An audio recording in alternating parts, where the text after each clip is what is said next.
Yeah, so I think the players have reported in. You can feel that there's great optimism for the 2025 season.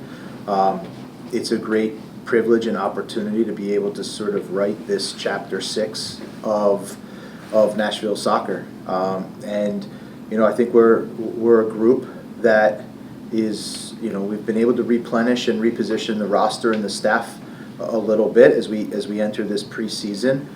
We want to keep in mind when you do something like that and you make a few pivots that you really have to have a blank canvas and a beginner's mindset, we would say, to not be tied to a lot of assumptions or anything of that. So we're really looking forward to getting down to Florida tomorrow to get the group on the grass. They've been here for 2 days doing their testing. Get the group on the grass. Start getting the competitive juices flowing. Start to ramp the intensity up at the right amount, and really trying to create a really, I would say, close connected group. Great, thank you. We'll go ahead and start with questions in the room and go to Zoom. Hey, BJ, this is the biggest turnover this roster has ever seen in the years they've been in MLS for Nashville SC. A lot of new faces coming in, a lot of maybe old faces who are trying to prove something. How do you balance all that going into this new season, and is it a little bit challenging that you have a lot of these newer sort of new blood coming in? So I think it was intentional to replenish and reposition this roster and the staff, and really try to build it in a way that's uniquely Nashville. Try to build it in a group and a team that is aligned and embody the values of not only our club but the community. And when you do that and you make those pivots, there's certainly some unknown, but I think we've been able to make some really good additions.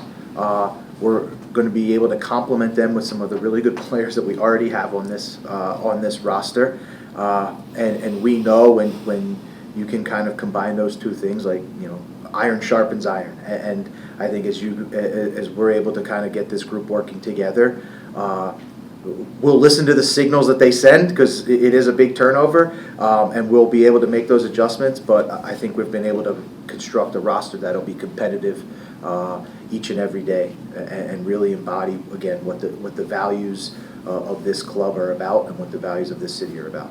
Lucas? With so many new faces in the midfield specifically, how much of your preparation for the preseason has been kind of toying with all those different combinations in your head before you even get a chance to work with them on the field? That's the problem of the off season, is that you spend a lot of time moving magnets around and playing that game, but you need to get out on the field. Of course, the midfield is an area that we've made big additions, a lot of turnover, but at the same time, it's an exciting opportunity. I don't think we want to be tied to any presumption of how that's going to shake out.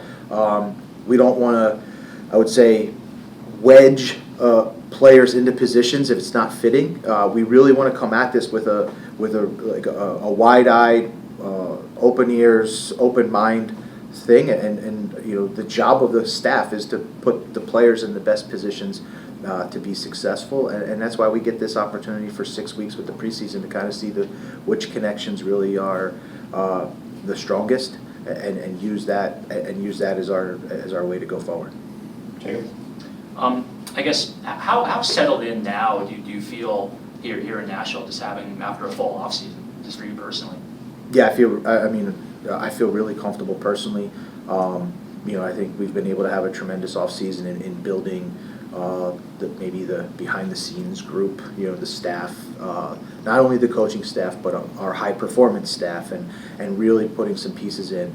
I think there's been a tremendous investment and a tremendous commitment from the club as a whole to really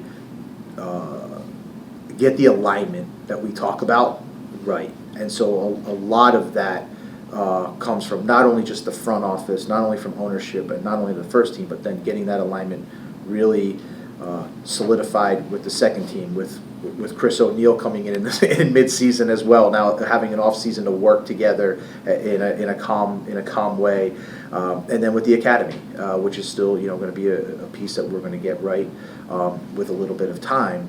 But when you know that all of those things are now in full alignment from top to bottom and kind of going in the right direction, it does give you a sense of stability And when you have stability, I think you have comfort. Garrett?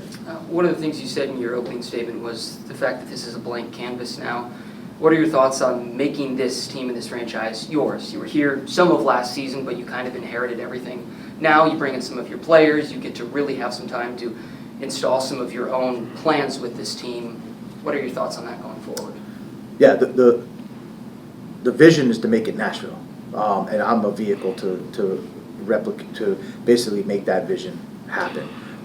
We've been able to bring in players, we've retained some players, and we've been able to bring in staff, and I think my job is to bring all of that together. But everyone that's here is now aligned behind the same vision, the same goal. And I think that's the exciting part. That's the exciting part, is now the blank canvas that we talk about is us to be able to start to write this chapter 6, and everyone that's now part of this understands what we want to accomplish. Is that something that you think is going to take some time? Yeah, absolutely. I mean, we don't know how much time, but yeah, it absolutely takes time. Anytime you have to bring in a lot of different people and get everybody aligned and connected, it's going to take time. We're fortunate that we have the preseason, but as we say, we don't believe that we're privileged or we're entitled to start any further than day one. And that's all that we're really going to control right now. And we're going to tell the players, we tell the staff every day, we're just going to keep turning each page. And we're going to keep turning each single page every day, learning and trying to get better. And at the end, it won't be our job to judge where Chapter 6 falls in the history books. Basically the totality of the history of NSC. That'll be for history to tell us. We're just going to stay focused on the opportunity that we have today and doing that each day. Claudia? BJ, it might be too early for this question, but we know about your principles. You stated very clearly what your principles are.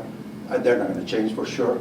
But looking at the turnaround and the midfield especially, are we set up for any particular thing that you might have in mind tactically this new season coming up? Again, you're totally right. We're not going to change our principles. We're a principle play, teaching environment, learning environment. So, which I think gives us a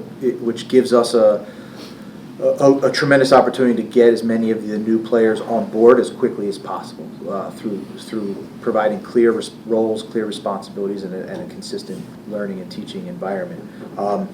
Certainly, I think through some of the acquisitions, we're trying to find a way to generate and score more goals. And I know it seems cliche, but if you look across the league in the history, you have to score somewhere around 50 goals to be a consistent playoff team. And so when we look at our roster, we need to have that confidence. The way we play, the way we train, the way we want to do everything is we got to score 50 goals. And that's not something that we're going to hide behind. And how we do it is we're going to have to be flexible and find those moments. I don't think all of us have the answers, but we know what we need to do we know the level that we need to reach if we want to reach those levels. Julian? What do you look for in these preseason matches? I would say the focus is primarily on us. So it's, are we able to transmit what we're doing on the training field, what we're doing in the meetings, what we're doing in the gym, and are we able to obviously perform it? And you're performing it against an opponent who's going to give you different challenges. So for us, it's just about, I always say the training field is a sacred place. The training field is where we become us. And right now, we have the benefit in preseason and with a few of the friendlies that we're going to play is to just be solely focused on us and try to take what we're practicing and really put it into effect, because we know when it hits maximum pressure, which is game day, you have to be a little bit, I would say, pressure tested. So for us, that's really all we're looking to do. Do you think that some of the returners could use last season as kind of a motivator? Again, I think each season is its own independent season. The group is never the same season to season. The staff is never the same season to season. Each season is its own story and its own narrative. If an individual player uses that for themselves But that's certainly not something that we use in our environment in terms of motivation. We're motivated by getting better each day on the process, being focused on where we want to, what we want to achieve as a group, and I would say fostering an environment where players can develop and players can chase their own ambitions as well, and marrying that team and the individual ambition. So very much about just being focused on writing the best chapter we can in 2025. We'll go to Ben right on Zoom, and then we'll come back with you guys for anything else you guys have. Go ahead, Ben. Hey, BJ, good to talk to you. I'm sorry I couldn't be there in person today. I know last year you kind of gave us an overview of how you want the team to play and kind of your vision for what you want this squad to look like. Kind of looking forward to preseason. What would, in your mind, kind of constitute a successful preseason, and what are kind of some of the boxes you want to tick to feel like you're fully ready to take on the 2025 MLS season? Yeah, I think for us it's creating consistency. I think the more consistent we can become day by day, the better we will feel, and the better we'll be prepared, and the better that we'll be able to kind of focus on how we can continually improve. We want to create an environment that's intense. The way we want to play is with intensity. The standard to compete at this level is that you have to play with intensity. So we have to be able to train that and build that each day in training. We're a team that's built on the collective, and we value that. And so, both with and without the ball. So we want to focus on the players being connected on and off the field. Building close and strong relationships. And then the last part is we want to be competitive, meaning we want players competing with each other for spots. We think that's an important piece to building a winning mentality, is not allowing complacency to join into the group.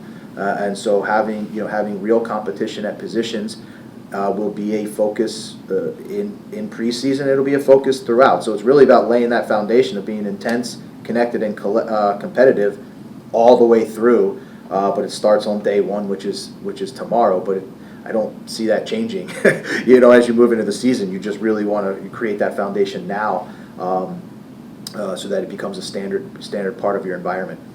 Go ahead, Ben, if you have a second. Yeah, and then I know you've talked about midfield a lot, but just kind of looking at the position group, I think Patrick is probably the only player who's still kind of here from last year, and he got here halfway through the year. How do you kind of get everybody up to speed and kind of on the same page with how you want to play in essentially a month and a half? Yeah, I think you're right. We have Patrick, and I would say we have Hani in that center midfield that have been here, and everyone else we sort of brought in. Again, I would say it comes down to having very clear roles and responsibilities for each position, for each player, train it and finding ways to continue to get them connected each day, putting them in positions, working with them on and off the field, them working with each other on and off the field to build those relationships. And I think what we've been able to do is now also make it a competitive group in that midfield, where they know that they're going to have to perform at a high level and execute at a high level. And when we can have that environment, I think that'll transmit to a high level and high performing team. Really simple, direct one. Are you still active in the transfer market? Yes.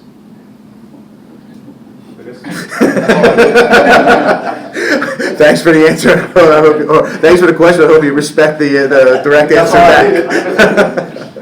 How much of your offseason was spent reflecting on the, I think, 11 games that you did have, and how much has that helped you, looking back on that, how much do you think that's helped you just hit the ground running, jumping into the preseason? Yeah, I mean, I think that's what I would say our environment's built on, right? We talk about we always want to plan, perform, reflect, and refine. And so in the off season, we're doing the planning. We don't have the opportunity to really perform, so we spend a lot more time on this reflection and this refinement. So we relook at everything that we do. We also look at trends outside of ourselves that are working for other teams, and whether that's inside the MLS or that's globally, to continue to always build our game model, and adapt and try to take little things. We don't want to be, as coaches and as a staff, we don't want to be complacent either. So I think it's looking at what works, developing a plan on how to make that even a greater strength, and there's always going to be some weaknesses that we need to address and improve, and using that as our foundation, but not coming into the season with this group of new players already presuming we have to do those things. We just have to understand where we are, where we want to go, and then really evaluate with, like I said, with this sort of beginner's mindset, and let the team kind of speak to us to guide us. Jim?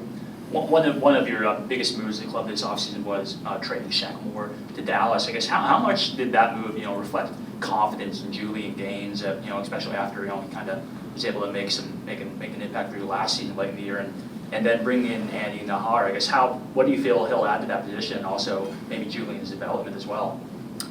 Yeah, so I mean, obviously we did trade Shaq Moore. Shaq's been a player since a U17 player, so it's a guy I have a tremendous amount of respect for, player and person, and so it's always difficult in this business when you have to make those decisions, but that's what we have to do to look out for the best of the club. It is an opportunity for Julian. Julian's going to have the opportunity to come in and compete for a position here. I think he's a testament to what we practice, what we preach here. He was injured a little bit early in the season, and as he came back from his injury, he was able to go down to Huntsville and put in a good set of performances down there. And then, we talk about seizing his moment. He had his moment, and I think, showed enough that he deserves an opportunity to kind of compete, and he'll have every opportunity to do that for us. BJ, just like your principles that don't change, the mindset of most of the fans out there don't change either. They have their own 11, they have their own team, and that's not going to change either. But after a difficult season like last season for the team, what can you tell them in terms of how much better this team should be? Of course, we have to wait until we see the product in the field. But what would the message be for them? Yeah, the message to the fans is that we don't think we're entitled to start any further down the road than any other team. That's not how we go about our business. The commitment to the fans is that this team has been built with a great attention to detail, that the players and the staff will embody what the values of the community and the club are, and they can expect that the performances that they're going to see on the field will reflect that. Obviously we try and we are going to attempt to win every single game, and we know that that's the end, but that is not our focus. The focus is that the performances that they'll see will embody it, and that we're going to go about our business every single day, working as hard as we can, and as diligent as we can, as detailed as we can, and as committed to the step-by-step process as we can to create a consistent performing team, not only for this season, but a club that will have consistent and sustained success over the long term as well.